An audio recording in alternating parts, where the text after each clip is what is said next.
Começando agora mais um Dois no Pod, com muita informação, diversão e cultura. Eu sou o André Araújo e aqui do meu lado, meu amigo, meu parceiro, Gustavo Carneiro.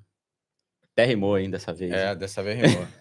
Hoje nós temos aqui uma convidada super especial, doutora Thalita Matos, advogada estagiária, formada pela Universidade de Lisboa e que veio aqui contribuir com todo o conhecimento dela para falar sobre Portugal, sobre imigração, sobre morar em Portugal, sobre como ela chegou aqui em 1975. Brincadeiras à parte. Então, ela vai contar um pouco da história dela aqui e vai ser muito legal. Então, fica aqui com a gente. E antes de tudo, vamos agradecer. A gente está aqui com os nossos patrocinadores, o Estúdio Abelha Digital, que é quem dá todo o apoio, toda essa infraestrutura para a gente aqui, fazer o nosso podcast, fazer essa gravação. E se você está precisando de fazer o seu podcast ou um curso online, alguma coisa, só entrar em contato, chama lá no abelhadigital.pt, no Instagram, só mandar um direct, entrar em contato com o pessoal aqui. O que você precisar dentro das mídias digitais, montar o seu canal no YouTube, fotos, só contar com eles aqui, que estão dando um forte apoio para a gente, toda a estrutura aqui, especial aqui. Vamos lá, vamos conversar com a doutora Thalita Matos, que vem falar sobre essa questão, contar essa história, como ela mesma disse, ela botou a culpa em mim, mas é ela que fala para a gente que está aqui desde a época das caravelas, que veio nas caravelas para cá. Então, Thalita, primeiro assim, fala um pouquinho da sua história, isso daí, como é que você veio parar aqui, né? Como é que foi essa viagem de caravela do Brasil para cá, a travessia do Atlântico? Fala pra gente. Vamos lá. Então, a viagem de caravela, ela teve início, não é? Lá em 1991. Ui! Já há alguns tempos, quase, não é? Quase. 1991. E, bom, eu sou carioca. Nasci no Rio de Janeiro. Só tem carioca, sempre. Nasci no Rio de Janeiro, minha família também é carioca. Eu não tenho familiares portugueses, porque também é uma pergunta que sempre me fazem, não é?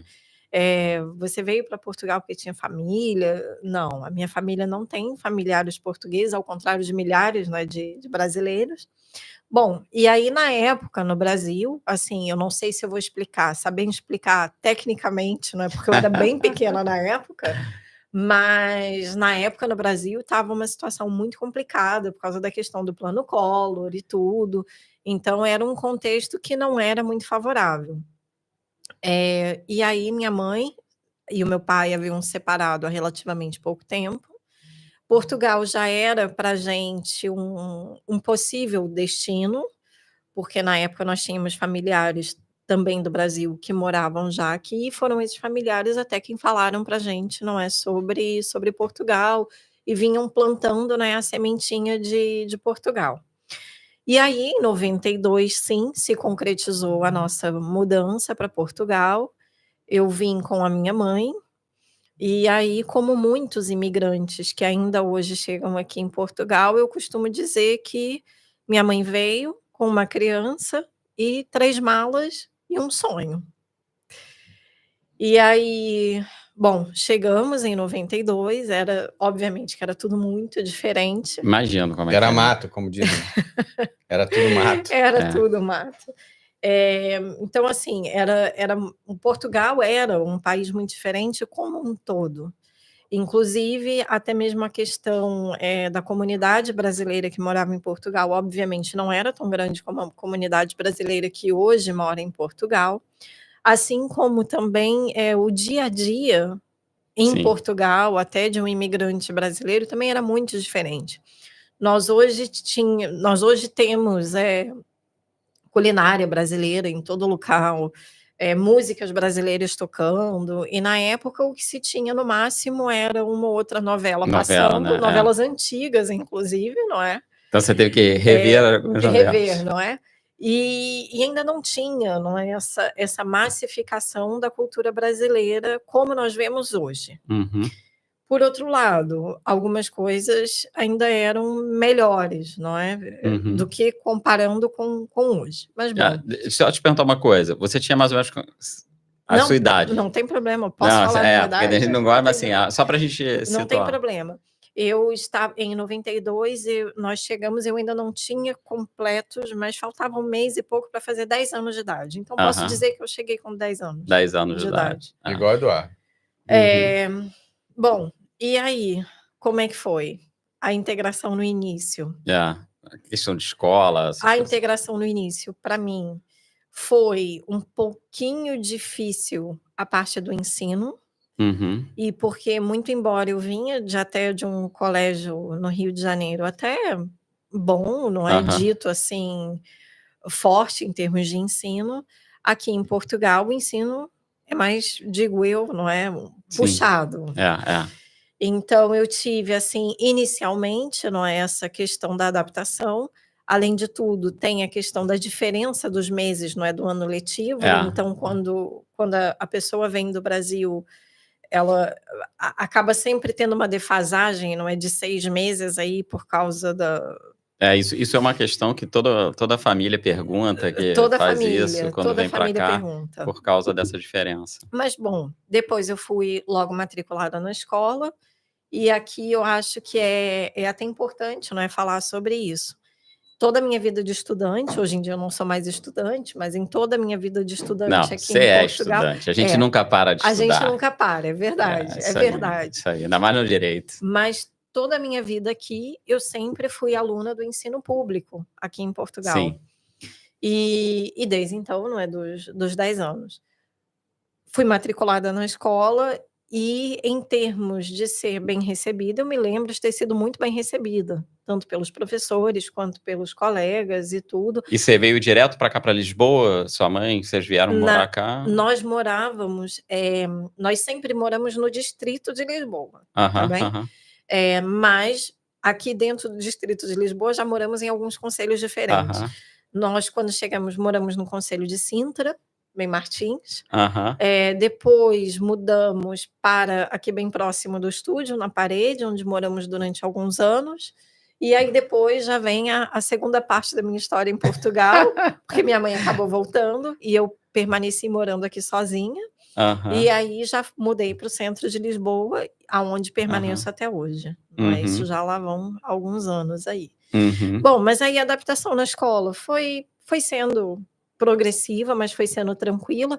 Na verdade, eu lembro que para os colegas era uma novidade muito grande, porque hoje é comum, não é, ter colegas brasileiros e não só brasileiros, de várias nacionalidades. Hoje eu vejo várias, assim, na turma você tem 3, 4 nacionalidades diferentes. Mas lá, 93, 92, não era assim tão comum, né? Então era novidade para os colegas, para os professores e tudo, mas tudo fluiu muito bem. O ensino, a mesma coisa. Eu, particularmente, sempre gostei muito de estudar, então, para mim, as coisas foram fluindo com alguma tranquilidade. Depois que você se adapta, eu acho que... Depois que... E assim, desculpe te interromper aí, assim, mas o que eu percebo, a gente que é pai, né, eu tenho as crianças também, e às vezes a gente fica com receio. Cara, as crianças se adaptam muito rápido. Muito rápido. Na escola, muito rápido, assim. Eu sempre digo, até para pessoas que perguntam se vale a pena vir morar, tendo filhos pequenos e tudo.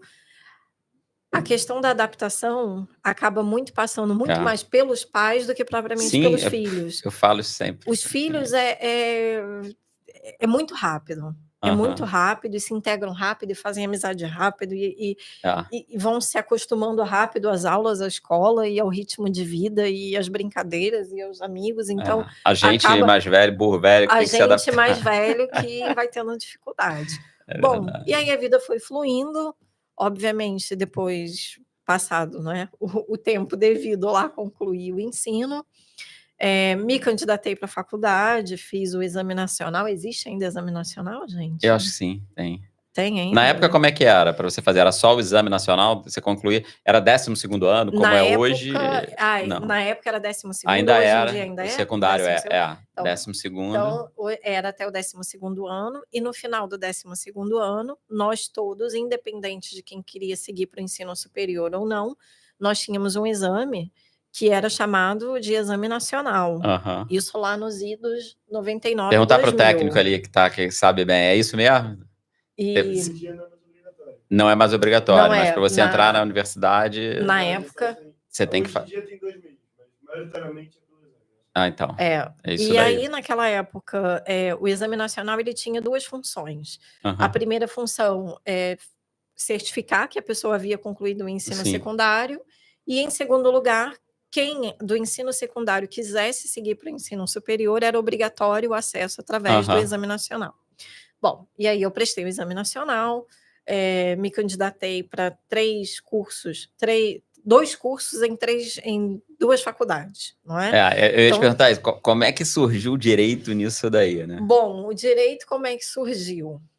Eu ainda, hoje em dia, não é, os jovens e tal, nós estamos aqui numa época de novas profissões, Sim. cada vez mais aí surgindo. Eu ainda sou um pouco da época do faculdade de administração, medicina, direito, Engenharia. engenharia. É isso mesmo. Então, eu me candidatei para direito, me candidatei para direito na Universidade Nova e na Universidade de Lisboa, que era, não é, A clássica, mais, não é, né? a clássica, a mais tradicional. E fui aprovada para a clássica, que era a minha primeira opção, e assim enveredei pelo direito. Aham, aham. E assim enveredei pelo direito e o direito entrou na minha E vida. assim, no direito, era você só como brasileira? Tinha mais alguém quando não entrou na faculdade?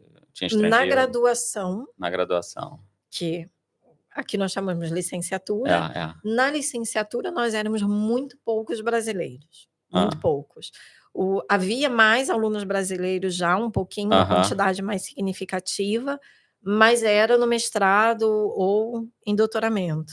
Entendi. Mas o pessoal da licenciatura brasileiro ainda era relativamente pouco, não era uma comunidade representativa, assim, em termos de deixa eu te perguntar uma coisa. Você é do pré-Bolonha ainda, né? Pré-Bolonha, licenciatura de 5 anos. Entender, 5 anos. É que você fazia a licenciatura em Direito, era um curso de 5 anos. Exatamente. E como é que era na clássica? Era anual, era semestre? As cadeiras eram todas anuais, era um terror, nós estudávamos muito. Eu acho que hoje ainda continuam a estudar. A clássica ainda continua sendo uma faculdade bem puxada.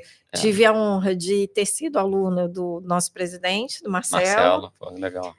Fui aluna do atual presidente Marcelo, mas para mim, às vezes, eu ainda engajo, ainda digo professor Marcelo, mas não é presidente. Mas ele fala que ele prefere ser chamado até como professor do que como presidente. Mas ele era um excelente professor mesmo, de fato, com toda a honra Deixa eu contar uma curiosidade sobre o presidente. Claro. Pode. Para a gente interromper aí o assunto.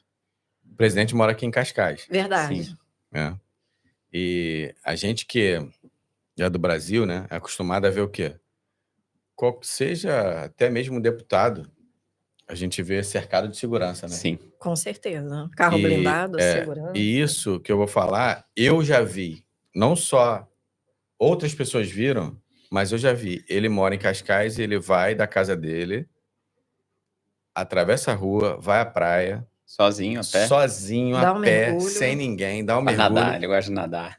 Nada. Ele senta lá na areia, tira foto com todas as pessoas que se aproximam e depois vai embora calmamente, como se fosse uma pessoa comum. Presidente de Portugal. É verdade. Então, para vocês terem uma ideia de que, político aqui, teoricamente, né, é uma pessoa normal. É gente.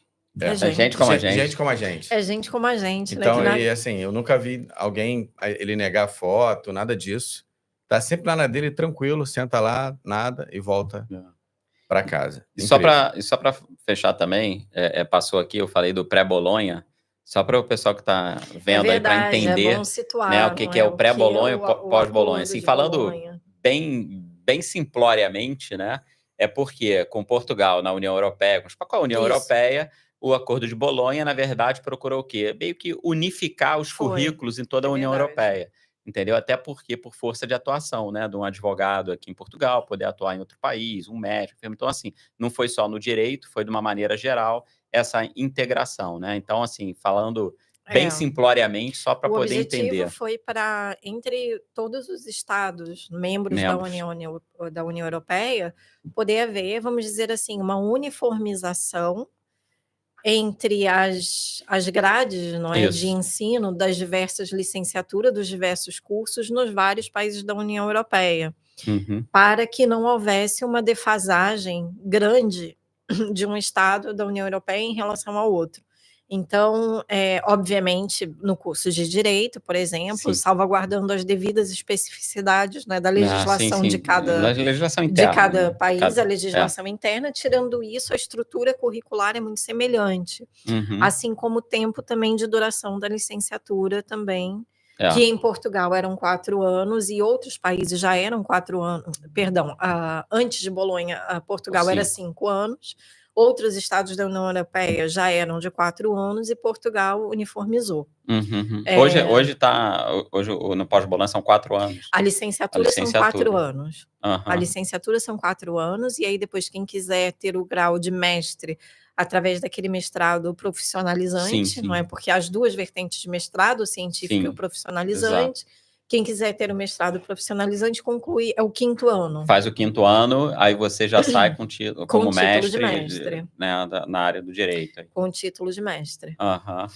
E é isso. Bom, a partir daí, a partir da conclusão da licenciatura, a vida é uma caixinha de surpresas, né? A gente às vezes tem um plano traçado quando a gente é jovem na nossa cabeça, acha que com 20 e poucos anos a vida vai seguir aquele rumo assim muito reto. Mas peraí, deixa eu só te interromper. Vamos lá, não vamos muito à frente não, E como é que era a faculdade? Você falou assim, você pegou esse pré-Bolonha, né?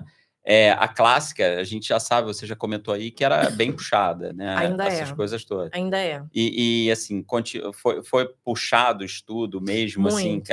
As cadeiras que você tinha, eram muitas cadeiras para estudar? A clássica é conhecida, aliás, juntamente com a Universidade de Coimbra. São tradicionalmente conhecidas por serem faculdades particularmente duras. Sim. Duras tanto no grau de exigência do ensino, quanto no grau da profundidade do estudo, quanto até o corpo docente, os professores, todos muito exigentes, todos eles muito exigentes. Uma vez, assim, abrindo um parênteses aqui, uma vez eu conversei com uma professora da clássica, eu estive lá conversando com ela, tratando de algumas coisas, e perguntando sobre essa diferença, né? Falando sobre alunos brasileiros, a universidade no Brasil, uma série de coisas. E ela também dava aula numa universidade do Brasil como professora convidada. E ela também é professora do mestrado, doutorado aqui das pós-graduações. E ela falou, aí eu perguntei, como é que era, né, para um advogado, para um estudante brasileiro vir aqui.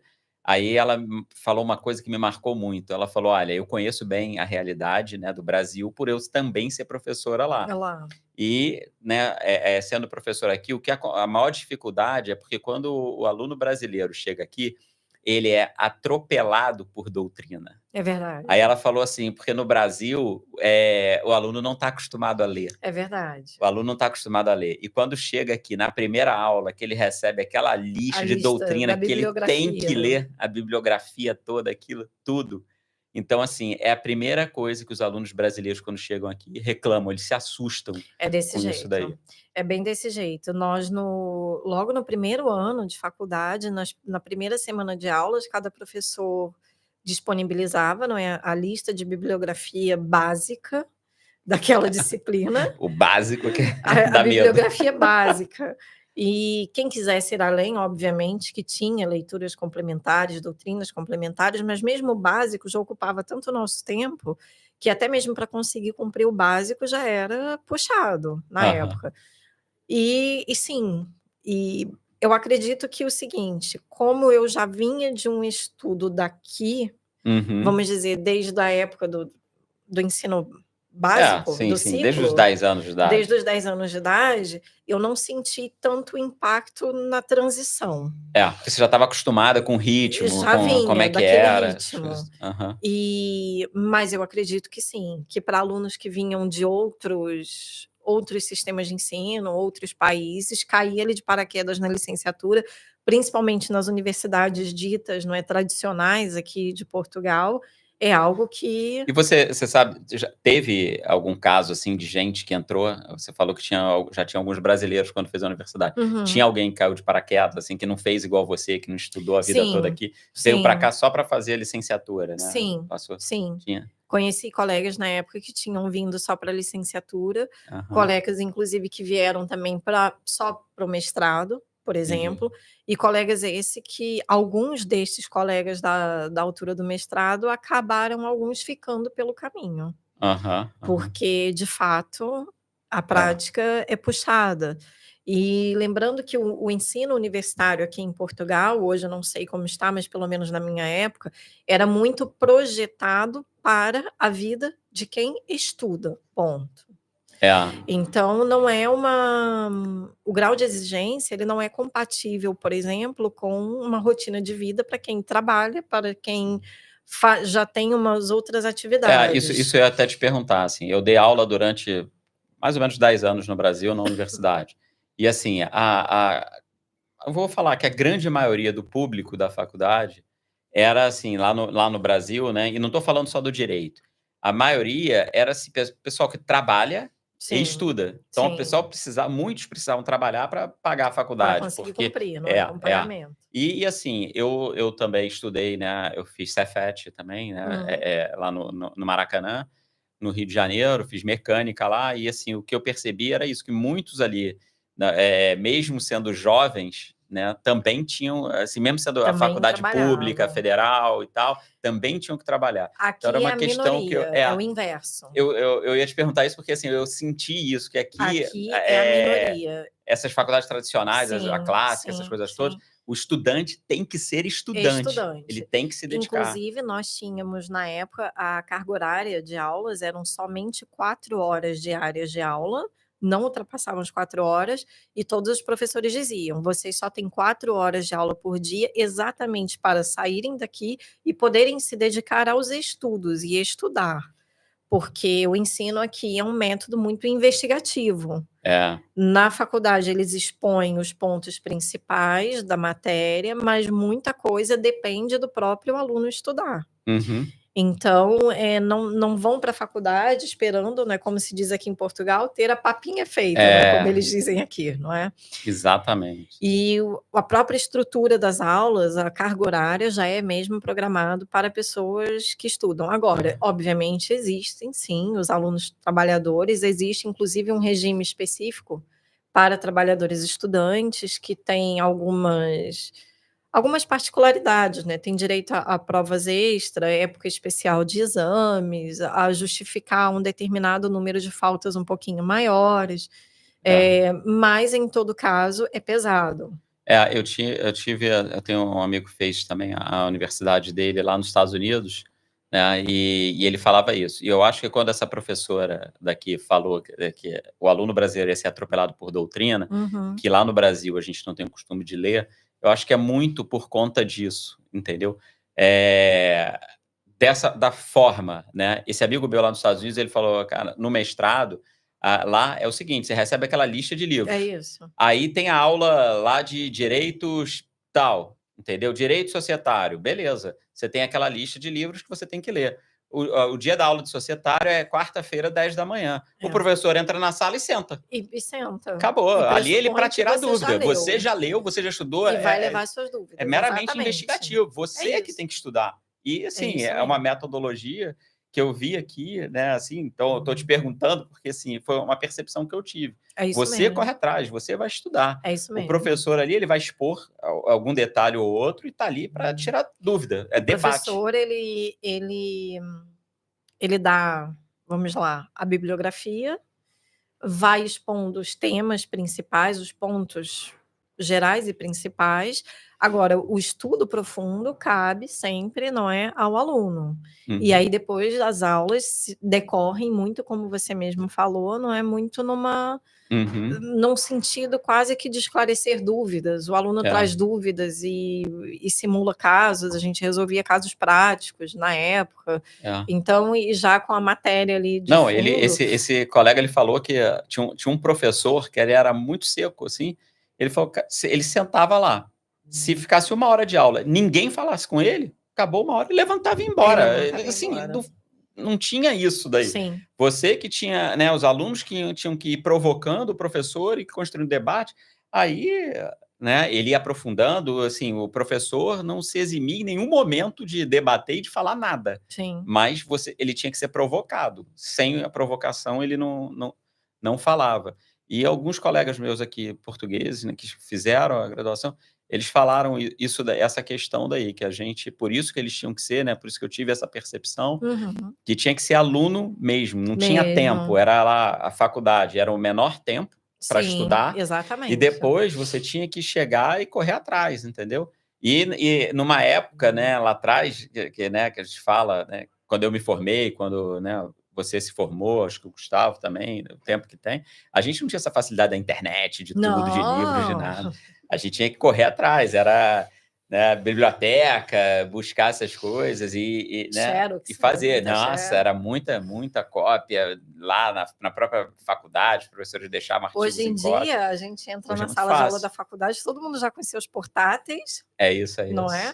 Chegam em casa, já tem a aula toda digitada, muito PDF, muito resumo Isso. em PDF, circulando entre os colegas, e na nossa época não existia isso. Não existia nada disso. Eu queria fazer uma pergunta aqui, assim, no Brasil, né, a gente tem muitas pessoas já de 35, 40, 45, 50 anos que iniciam a faculdade com essa Sim. idade. Como é que Legal, funciona interessante isso. isso aqui? Tinha Olha, isso? aqui também existe. Existe, inclusive, um regime legal específico para pessoas que já têm ou uma idade avançada e que já têm até, eventualmente, alguma Uma outra outra licenciatura graduação. anterior Aham. e que queiram cursar uma segunda licenciatura. Existe um regime aí específico de ingresso, aos colegas que trabalham, não é, com a questão de inscrição e de revalidação e equivalências, é até um tema importante também para ser falado, mas sim, existe também muito isso aqui. Uhum. Existe, por exemplo, pessoas que já têm a licenciatura, já trabalham naquela área, até já têm uma certa estabilidade na sua área, mas que sempre tiveram um sonho, vontade de ter uma outra licenciatura, ainda que a segunda licenciatura não vá ser um objetivo final dela de chegada. Uhum. Ela está bem, está realizada, mas ela quer estudar, quer continuar estudando ou quer mudar a área. Isso acontece e existe também muito aqui. Qual é o tempo de faculdade aqui? Não sei se você... qual o tempo de faculdade aqui? No Brasil são 5 anos. Então, Aqui nós temos 4 anos de licenciatura. Há algumas licenciaturas que são 3 anos, mas direito aqui, no nosso caso, a gente está falando, são 4 anos de licenciatura, sempre obrigatório. Agora eu vou emendar uma pergunta polêmica. Emende. Se fosse hoje, para você iniciar uma faculdade, você iniciaria no direito? Bom, vamos lá. Veja bem, com o Depende. conhecimento que você tem hoje, Vamos com lá. com a Vamos lá. maturidade que você tem. Exatamente. Maturidade, Vamos lá. conhecimento de mercado, Tá.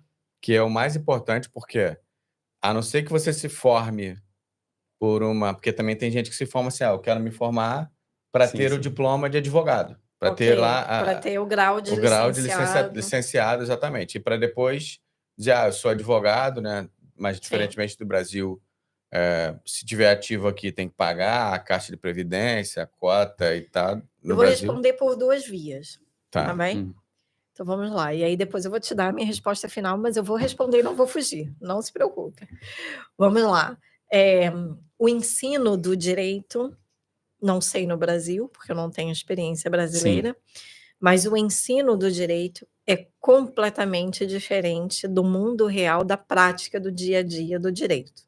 Uhum. Posso só fazer um parêntese? Sim. Eu ia até te perguntar isso, porque é o que eu percebo. Desde a faculdade de Direito, a gente não é preparado para o mercado. Não. E eu falo isso do ensino no modo geral. A gente tem que evoluir muito. Mas, coisa. beleza, desculpa. Então, Continua. assim, o ensino em si do direito é muito defasado. O mundo real do direito é totalmente diferente. Ninguém ensina a gente a lidar com o cliente, a precificar honorários. Ninguém ensina a fazer diligência, coisas simples. Então, assim, que no fundo é o dia a dia. A gerenciar uma empresa. A gerenciar, O escritório é uma a empresa. gerenciar uma empresa, um escritório. Então, a pensar fora da caixa também, A pensar fora da caixa. Então, o que aconteceu? Eu tive uma decepção muito grande. E aí depois até vem emendar, não é, o porquê de hoje eu ser advogada estagiária e por que eu não fui advogada estagiária lá atrás. Eu tive uma decepção muito grande com o ensino do direito. Eu tinha uma ideia do que era aprender direito e tal, e eu me decepcionei muito, muito, muito. Meu Deus, a gente aprendia muita teoria, a gente aprendia coisas que, ok, tem que ter uma base, não é? Mas eu achava que aquela base se prolongava muito ao longo dos anos. E um ensino muito pesado, muito pouco voltado para a prática. E, na verdade, eu comecei a gostar. Vejam bem, a gente está falando, na minha época, a licenciatura eram 5 anos, eu comecei a gostar de algumas coisas da licenciatura lá pela metade do meu 4º ano, ou seja, quase na saída da licenciatura, que foi quando eu comecei a ter direito fiscal e direito fiscal internacional. Ali eu sentia uma vertente mais prática, uma aplicação mais prática das coisas. Tanto é que quando eu concluí a licenciatura, eu não fui logo fazer o estágio da ordem, porque eu pensava, bom, se ser advogada é isso aqui, que estão ensinando para a gente aqui, eu não quero isso para a minha vida. E aí, então, eu fui trabalhar na área de direito fiscal, trabalhava na área de consultoria fiscal, não é uma área que, enfim, não necessitava, trabalhava com temas que não necessitavam estar inscrito na ordem dos advogados, então fui trabalhando e fui sendo, inclusive, muito bem sucedida financeiramente. E para mim foi ficando, não é, cada vez mais distante a questão do exercício da advocacia. Sim. Até que depois, anos e anos mais tarde, o destino acabou me trazendo, não é, me puxando de volta. Hoje, respondendo aí a pergunta, com a maturidade que eu tenho hoje, com a visão que eu tenho hoje... Peraí, deixa eu rufar os tambores aqui. Vai. Com a maturidade que eu tenho hoje, com a visão que eu tenho hoje, eu faria algo voltado para o digital. Seja qual for, dentro do digital, porque o digital é um mundo, não é gigante. Então, eu faria algo voltado para digital ou para tecnologia, sem dúvida nenhuma. Porque é um caminho sem volta. É um caminho sem volta. É um caminho sem volta, e muito embora, apesar do que a gente ouve muitas vezes falar, que a tecnologia aos poucos vai matando várias profissões, não vai ser sempre necessário mão de obra, vai ser sempre necessário termos ali humanos, não é? Pode perder a importância. Pode, mas a função, assim, exatamente. A função do ser humano vai mudando, mas a gente nunca vai ser completamente substituído por inteligência artificial. Então, eu creio que seja hoje um bom investimento. Quem está aí prestes, não é, no vai, não vai, o que eu vou fazer, olhe com carinho para o digital. E mesmo quem está na faculdade de Direito, que não quer desistir agora, olha para o direito digital. Olhe para o direito digital. Eu ia para essa área. Eu ia para essa área do direito digital, que isso daí, então, olhe para fica a direito dica. digital, olhe para direito das fintechs, olhe para o direito regulatório dentro do que é o digital, para a questão de proteção de dados também, não é, que está muito ligado também ao mundo digital. Então, tudo isso aí está valendo dentro do direito. Porque hoje o André falou uma coisa agora há pouco, a gente estava conversando sobre essa questão do digital, né, sobre os produtos e tal. Sei que foge um pouco do assunto, mas é só para a gente contextualizar isso aí. Então, ele falou assim, cara, qualquer produto que você tenha, qualquer coisa que você tenha, tem alguém querendo aquele produto que você tem. É verdade. Então, é o chinelo velho por um pé descalço, sempre com unha encravada, sempre vai ter. Sempre. Então, e outra coisa, como a gente tem falado, né? Eu falo muito com a Thalita e eu falo com o André também, que são as pessoas que eu mais converso, em termos profissionais, pessoais, enfim. Existe um limite para o nosso trabalho, né? Principalmente o nosso nicho mais atuante. Assim, a gente tem um limite. A gente não alcança, por exemplo, uma pessoa que tem direito, por exemplo, à nacionalidade, e ela não quer a nacionalidade. Eu não alcanço essa pessoa. Então, existe... E outra coisa que eu quero dizer, não são todos que querem morar em Portugal, não são todos que têm direito à nacionalidade. Então, a gente se restringe. Agora, vou dar um exemplo. Vou dar um exemplo aqui. Receita fitness. Todos podem querer. podem querer, todos podem fazer. Com certeza. Então, eu posso não querer nesse momento, mas não há nada que me impeça que eu queira amanhã. Sim. Assim como a pessoa que já se alimenta bem, fala assim, não, eu quero incrementar minhas receitas. Então, o que eu quero dizer é que esse exemplo, ele não tem limite e ele pode mudar amanhã. Agora, se eu não tenho direito hoje à nacionalidade portuguesa, porque eu não moro aqui, porque eu não tenho família, eu não vou ter amanhã. Porque eu não tenho família, não vai nascer alguém hoje que possa vai. me dar, É que verdade. possa me dar. Então você tem esse limite. E por fim, o alcance. O alcance é uma coisa, a gente tem conversado bastante sobre isso. O alcance é uma coisa, cara, É absurda. infinito. Não, é porque o que acontece? Antigamente você tinha o teu mercado, o teu negócio, entendeu? Vou dar o exemplo do próprio direito mesmo. Local. Antigamente eu atendia quem? A quem da minha comunidade, quem da Local, minha cidade atendimento ali, quando extremamente muito do meu local. estado ali, alguma coisa E ali que eu atendia. segmentado. Ali. Hoje, quando eu entro pro direito digital, cara, meu cliente hoje são os 7 bilhões de habitantes do planeta. Qualquer verdade. pessoa que está no digital. Ou seja, eu posso estar em qualquer lugar do planeta e posso atender qualquer pessoa em qualquer lugar do planeta. Então, olha como o meu mercado cresceu, aumentou. Né? Então, era isso que eu ia falar. Assim, é isso que eu vejo. Eu acho que realmente o digital é o futuro, né? Tá aí e vai ser cada vez mais, entendeu? Mas vamos lá, Thalita, vamos lá. Aí Vamos você lá. foi para o fiscal e tudo.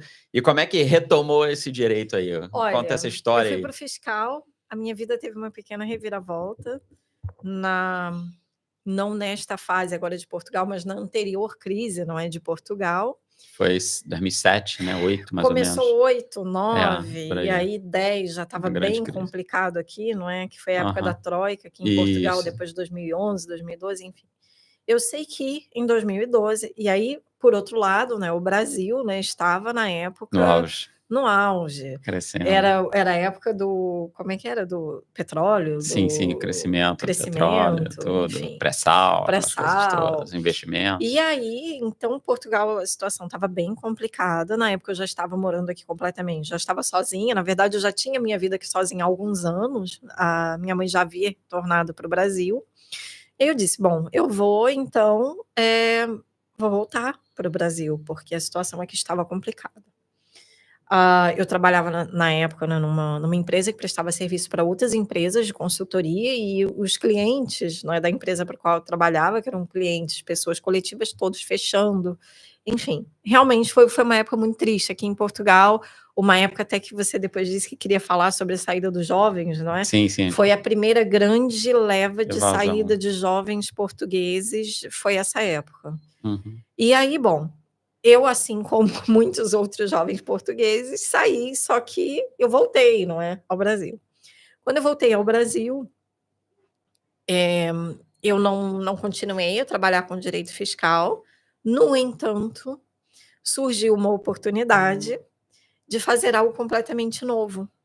E é uma área que entrou na minha vida, entrou para ficar, área essa que até hoje eu trabalho com muito orgulho e é uma área que eu defendo de forma acérrima aí, que é o direito do entretenimento. Uhum. E aí eu comecei a ser chamada para trabalhar na parte consultiva e preparatória de toda a parte jurídica de produções de teatro, cinema e TV. Então comecei a trabalhar com isso, estando no Brasil. Foi uma experiência extremamente interessante, foi um mundo assim completamente novo na época. É curioso que você, com tua formação daqui, foi trabalhar com direito lá no Brasil. Eu achava, inclusive, com respeito aí aos profissionais, não é, da área de coach, mas sem qualquer papo de coach aqui, a gente acha que na vida nós estamos formatados para trabalhar com um tema de uma determinada maneira e tal, e acabou que superfluiu. Uhum. Superfluiu, eu comecei a trabalhar com essa parte de direito do entretenimento, gostei muito, conheci várias pessoas, tive contato, foi bom porque, assim, abriu a minha mente, porque apesar de eu trabalhar com a parte burocrática dessas produções todas culturais, você acaba tendo contato direto com várias pessoas de vários segmentos dessa indústria. Então, desde o pessoal da produção técnica, atores, fornecedores, tudo. Uhum. E aí lá, nessas produções, eu conheci muita gente, muitas pessoas. O tempo foi passando, estamos aí no ano de 2014, 15, e pelo menos na cidade do Rio de Janeiro, a cada 10 pessoas que você conversava, 6 estavam vindo morar em Portugal. Uhum. Todo mundo vindo morar em Portugal, todo mundo vindo morar em Portugal, e eu não entendia, não é? E aí todo mundo falava, nossa, mas você não morou em Portugal? Poxa, me explica, me ensina, e como é que faz, e eu não sei o quê, e eu quero levar meu cachorro, e como é que é para morar lá, e para estudar lá, e não sei o quê. Bom, e aí surgiu uma primeira oportunidade, já, como é que eu enveredei, não é? Como é que foi o caminho do regresso? Surgiu uma oportunidade, eu fui contactada por uma produtora de uma grande cantora do Brasil, cantora essa que também faz muito sucesso aqui em Portugal, e aí ela perguntou assim, e disse, olha, a cantora... Anitta? Não, muito embora eu também já tenha feito alguma coisa ou outra para ela na época que veio do Rock in Rio, mas não. Bom, então o que acontece? Essa cantora vinha já para Portugal para fazer uma temporada de shows e depois ela gostaria de permanecer morando aqui durante um determinado tempo. Não para sempre, mas durante um determinado tempo. A produtora dela entrou em contato e aí foi a minha primeira experiência, assim, vamos dizer, o meu primeiro contato de todos com a questão do chamado direito imigratório. A partir daí, palavra passa a palavra, a palavra vai se espalhando e eu comecei a ser muito procurada. Só que eu estava morando no Brasil e eu já estava ciente que em Portugal nós temos a questão dos atos próprios dos advogados. E aí eu providenciei o meu retorno a Portugal o mais rapidamente possível e tão logo foi possível, eu comecei, não é, fiz a inscrição, não é, para o estágio daqui da ordem, e foi assim que eu entrei. Pouquíssimo tempo depois, continuei trabalhando com direito do entretenimento, prossigo trabalhando até hoje, e de acessório veio a questão do direito imigratório, vistos para atores, atrizes, ou até mesmo questões contratuais, transporte de equipamento, locação de sets de filmagens, uma série de coisas. Festivais de música, enfim, realizados aqui em Portugal.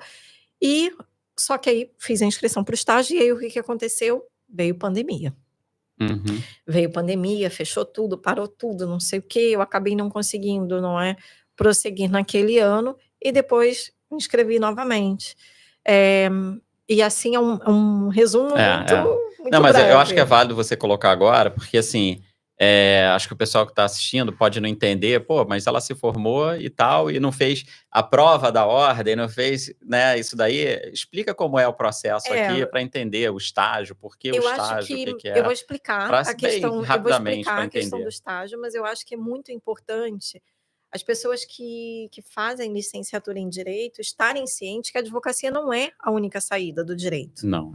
Existe N meios de renda e bons meios de renda, não é, para quem conclui a licenciatura em direito, que não são só advocacia. Não é meu caso, eu não me queixo de rendimento antes da advocacia, pelo contrário, eu não tenho motivos de queixa.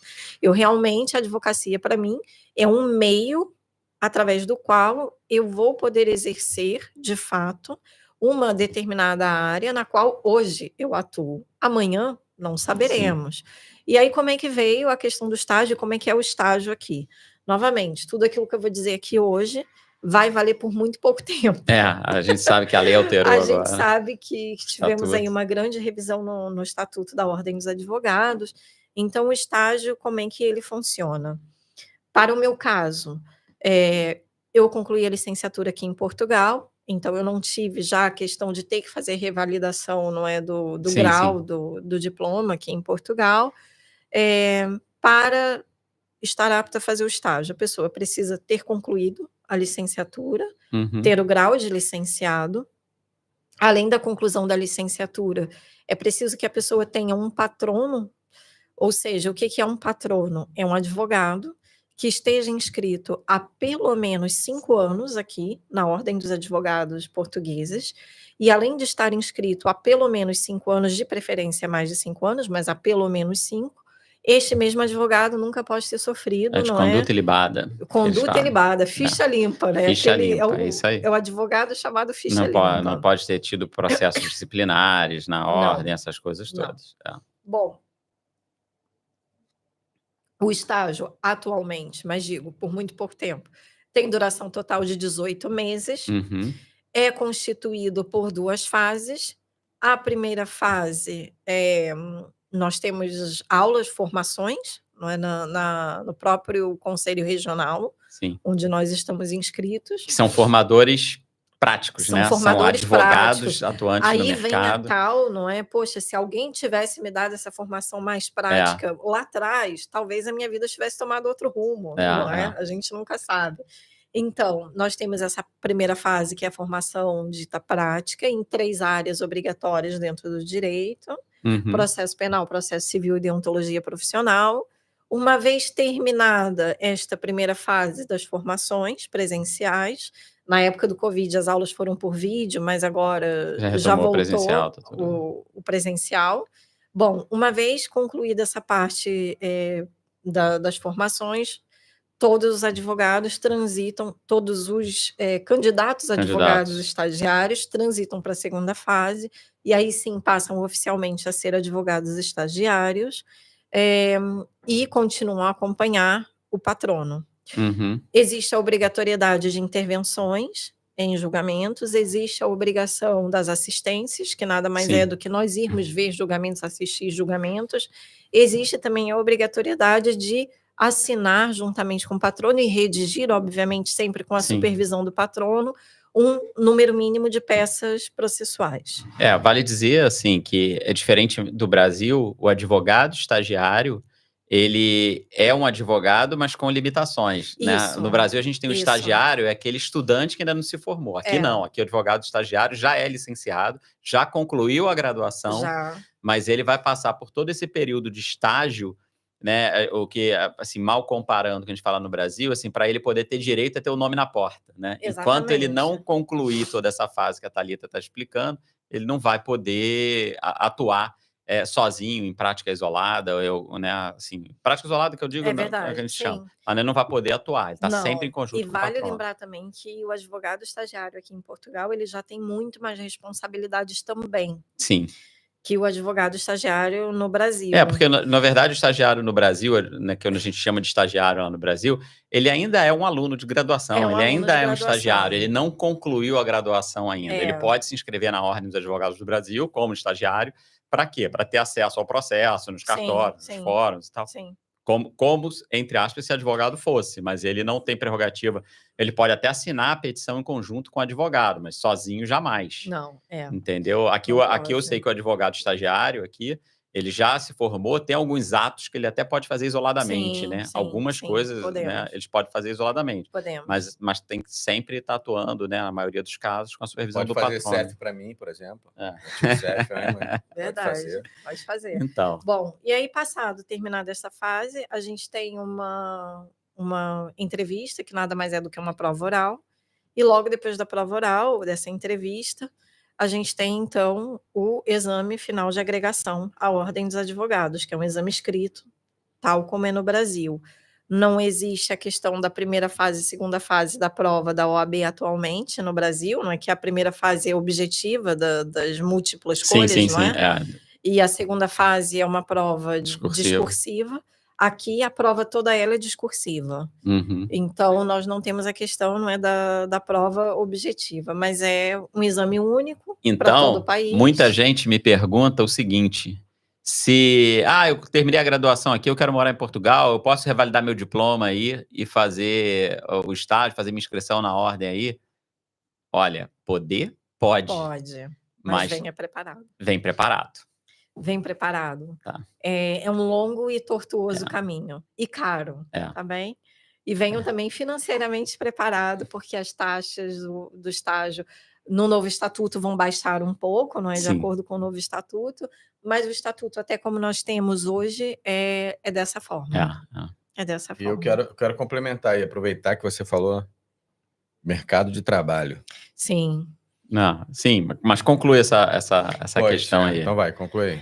Em relação ao mercado de Não, você trabalho, concluiu, aí depois você faz faz o o exame, exame, se é aprovado no no exame, exame, aí você é já é advogado, vamos dizer advogada assim, advogado pleno. pleno. Advogado pleno. Aí você não precisa mais do patrono, não é nada, Não. pode abrir seu escritório Pode, sozinho, ter o nome na porta, aí você é um advogado. pode. Mas assim, só para o pessoal que está, né, nos assistindo entender, essa saga de advogado estagiário vai te durar, em média, aí, uns 2 anos. 18 meses. 18 a previsão, meses. para quem cumpra todo o programa dentro do tempo previsto, é possível até pedir prorrogação. Aham, Alguns colegas aham. que não conseguem cumprir exigências, é possível pedir prorrogação em alguns casos. Mas se a pessoa fizer tudo, vamos dizer assim, by the book, quando manda, Aham, não é? exatamente. Vai Mais dar ou menos aí uns 18 18 meses aí. Por aí, 18 meses. Então é um longo caminho. É um longo caminho. É um longo caminho. E assim, pegando aqui o que o Gustavo perguntou, e como é que você vê o mercado para advocacia para quem está se formando agora, saindo da faculdade? O mercado português especificamente. Português, vamos falar aqui de Portugal. Olha, o mercado português, como eu vejo hoje, eu vejo da seguinte forma: eu continuo a achar que há oportunidades para todas as pessoas. E que o mercado, muito embora pareça um mercado um pouco mais fechado, mais segmentado, mais conservador, assim, público. Eu acho que há público para todos os colegas, para todos os advogados. Agora, acho, sobretudo, que há uma falta, pelo que eu observo aqui no mercado de trabalho, há uma falta, por exemplo, de advogados atuando nessas áreas novas, digitais. Então, para quem está saindo agora da faculdade, ou para quem ainda está cursando a faculdade de Direito, eu acho que é muito bom a pessoa começar a se direcionar para estas novas áreas, porque quando vier para o mercado de trabalho, vai ter muita procura por essa pessoa. Vai ter muita procura por essa pessoa. E, obviamente, eu acho que também existe um mercado de trabalho para o advogado, que não atuando dentro das ditas novas áreas, mas que atuando ainda das áreas tradicionais, família, criminal, laboral, societário, o advogado que se propõe a modernizar. Sim.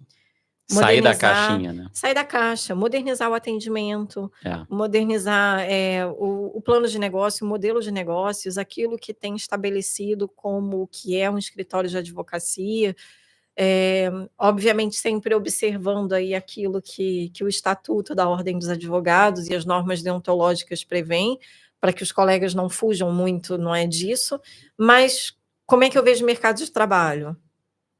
Continua tendo. Eu vou falar uma coisa que pode ser um pouco polêmica, até, né? Mas assim, a gente tem que assumir as nossas opiniões. E o que eu vejo é o seguinte: aqui ainda tem, em Portugal, que eu percebo, é muito aquela advocacia tradicional, daquele advogado que pega na mão do cliente, vai, conduz e faz isso tudo. Assim, a visão que eu tenho, já de alguns anos, para mim, isso acabou.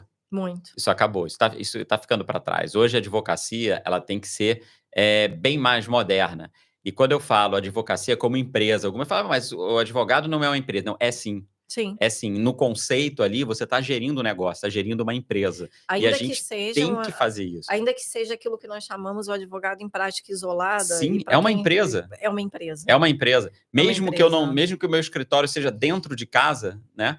Eu tenho custo, eu tenho conta para pagar, eu tenho um telemóvel. Hoje em dia, né? Existe tudo, a logística, o computador, a existe logística. O custo operacional. Os processos todos são eletrônicos. Sim. Eu preciso de uma boa máquina Sim. para escanear, para poder fazer isso. Bom acesso à internet. Tudo isso é custo. Tudo isso é Completamente. custo. E isso tudo eu tenho que gerir, entendeu? Então, eu acho que é essa questão que a gente tem que evoluir bastante para isso. Já acho que no Brasil, né, o direito está bem ultrapassado, tá? E como eu falei, que polemizar um pouquinho, eu acho que aqui em Portugal está muito mais atrasado do que no Brasil. Bastante. O direito, entendeu? E não só o direito, como a formação. A formação. Eu venho batendo muito nessa tecla de modernizar a formação. Sim. Nós temos hoje aqui em Portugal, eu talvez por ter cursado, não é, direito aqui, eu sigo acompanhando um pouco a questão acadêmica do direito aqui. E hoje, muito sinceramente, eu vejo uma universidade, eu sei que talvez eu possa causar aqui entre os meus colegas da classe um pouquinho, não é? Mas eu observo que hoje há uma universidade em Portugal que existe, que tem essa preocupação de adequar mais para a vida prática, que é a Universidade Nova. Sim. Eles têm a questão não só do mundo Eu já real, vi isso. mas até as disciplinas, as cadeiras que eles Está saindo um pouco da caixa. dão a possibilidade de inscrição aos alunos, são coisas muito voltadas já para a modernidade. Então, eu acho que vale muito a pena. E sim, como você disse, existe uma visão ainda muito tradicionalista da advocacia aqui em Portugal. Existe ainda muita visão, e isso pelos próprios colegas, aquela visão do advogado que está sentado atrás da secretária, não é, ou da mesa de trabalho, né, de mogno, com aquela biblioteca com os livros de cor atrás, não porque eu só atendo com horário marcado, a minha secretária vai falar com você. Então, de 9 às 17. De 9 às 17, não é? A plaquinha dourada com seu nome lá embaixo na entrada do prédio. E o advogado hoje, ele veste calça de ganga, como a gente, né? Calça de ganga, calça jeans lá no Brasil. Calça jeans. Ele veste calça jeans. Ele usa o telemóvel como meio de acesso e de contato direto com o cliente. Não tem WhatsApp? Não, eu tô falando o moderno hoje. Tá atendendo no WhatsApp. Sim. Então, hoje tá atendendo por DM, no direct message lá no DM, atende por vídeo, não é? A consulta por vídeo ao cliente. Então, eu acho que falta um pouco isso. E entrando aqui espero não entrar em grandes polêmicas, eu acho que até as normas hoje deontológicas da Ordem dos Advogados e a própria postura, às vezes, daqui da nossa Ordem dos Advogados, deveria olhar com um olhar mais atento para a nova advocacia. Sim. Para a nova advocacia, porque é um caminho sem volta. Sim. Não vale a pena continuar a insistir num modelo que hoje arcaico. Não atende mais às necessidades dos clientes, até porque os problemas dos clientes hoje não são mais os mesmos. Sim. E assim como também a celeridade na resposta do advogado, o cliente quer uma resposta muito mais célere hoje. As coisas acontecem a uma velocidade muito maior, então eu acho que tem que modernizar. E você antes falou num ponto que a gente conversou antes, eu queria que você abordasse isso um pouco, porque também tem muita notícia aí. Portugal está tentando resgatar os expatriados, né, os emigrantes, porque é uma questão muito grave aqui que nós temos. Tem se falado muito da imigração, da carência de mão de obra, essa série de coisas. E o que se coloca muito é que o jovem português, ao se formar, a sair da graduação aqui, acaba indo para fora e não ficando aqui no país. E a gente tem dois contrapontos, porque apesar de Portugal ser assim, um país relativamente, não sei, não é bem essa palavra, mas assim, pobre ou menos desenvolvido em relação a toda a Europa, a gente aqui tem uma educação muito boa. Muito boa. Né? Então, assim, com isso, atrai o quê? Os salários aqui são baixos, né? Então, assim, as oportunidades são poucas, é uma pena. Então, atrás o quê? Grandes países vêm aqui buscar essa mão de obra qualificada que o país está perdendo. E insatisfeita com o próprio país. Então, assim... Então, eu queria, só para eu concluir, eu queria te perguntar, assim, você que se formou aqui lá atrás, ainda né, no pré-Bolonha, você enxerga isso daí desde lá de trás? Isso, porque, como é que foi isso? Você tem amigos que foram e não voltaram? Muitos.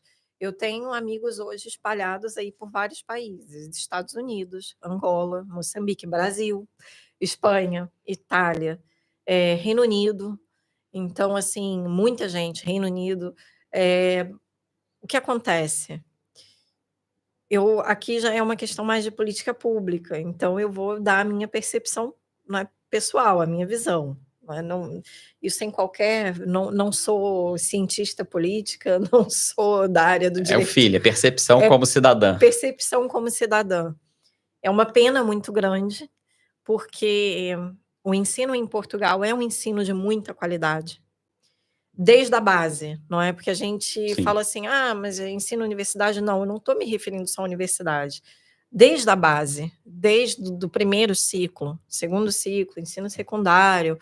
Então, assim, é um ensino que é muito bom, é um ensino bastante completo, comparado aí com outras realidades que eu já vi. No entanto, quando o jovem conclui o ensino superior, ou até o ensino técnico, para quem não queira seguir o ensino superior, não existe lugar para ele no mercado, essa é a primeira coisa. Não existe lugar para ele no mercado, e a remuneração é muito, mas muito baixa. Nós hoje já estamos num ponto em que, por exemplo, pagar um arrendamento é impossível. Então, quando o jovem ele se vê muito bem qualificado, as empresas estrangeiras já vêm a Portugal presencialmente recrutar jovens universitários recém-licenciados e já fazem o convite para poder trabalhar. Eu soube de casos assim. Então, assim, nós temos algumas universidades, tem a prática, não é, da feira dos empregos, ou a feira profissional. No fundo, ali, o intuito é dar uma perspectiva para os jovens do que ele pode encontrar ali na porta de entrada do mercado de trabalho, o que vai ser, o que tem do outro lado da porta quando ele termina a licenciatura. Muitas empresas já vêm a maioria Portugal, da porta está além fronteiras. Né? Além fronteiras. E muitas destas empresas já vêm diretamente a Portugal para participar destas feiras profissionais, sim. E já recrutam, e já saem de lá, já pedem à própria universidade: eu preciso de um ranking dos 40 melhores alunos que vocês têm aqui. E já mandam de proposta direta para esses alunos, no e-mail dos alunos, eles já recebem. Gostaríamos que você participasse do nosso processo seletivo, porque achamos o seu perfil interessante.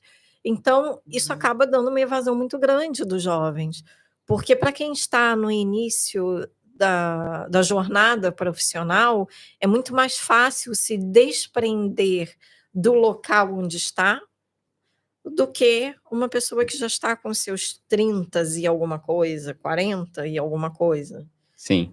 Você está começando a sua carreira, você está com o olhinho brilhando ali, com gás, às vezes, a maioria, né, todos, não tem família, não são casados, nada disso, então, assim, estão livres para voar. O mundo é nosso. O mundo é nosso, o mundo é nosso, então estão livres para voar. Então, isso aí seduz.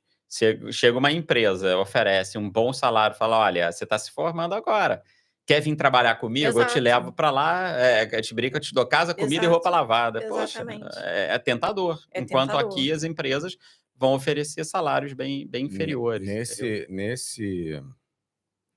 Ainda nesse assunto, eu vou voltar ao que você falou e não vou polemizar, mas vou dar minha opinião sobre o mercado de trabalho, que você falou agora do mercado de trabalho do jovem, do português que emigra e tal. E a gente estava falando antes disso no mercado de trabalho, no caso para a nossa profissão, né, de advogado. Você falou assim, tem. Quando você fala tem, não digo que não tem, tem. Mas pode não ter como a pessoa que está no Brasil imagina. Sim. O que eu quero dizer? Sim. A gente conversa muito sobre isso. O cara não vai chegar aqui... Eu conheço pelo menos meia dúzia de advogados ricos no Brasil. Advogados. Sim. Eu não conheço um rico. Não estou dizendo que não tem. Eu estou dizendo que é muito menos frequente você ver um advogado financeiramente muito bem resolvido. Aqui. Ok. Mas rico mesmo. Rico. Advogado bem-sucedido aqui, que tem até grana, tem. Isso, mas rico. Rico com tipo advocacia. É o que a gente fala, rico com... não é herdeiro. Sim. Exatamente. Entendeu? Construiu a riqueza na advocacia. Construiu. Lá no Brasil, tem vários que assim, não tinham nada, entraram para a advocacia e ganharam muito. Por isso que é importante, assim, porque a pessoa fala assim, tem trabalho. Porque trabalho tem. Óbvio que tem.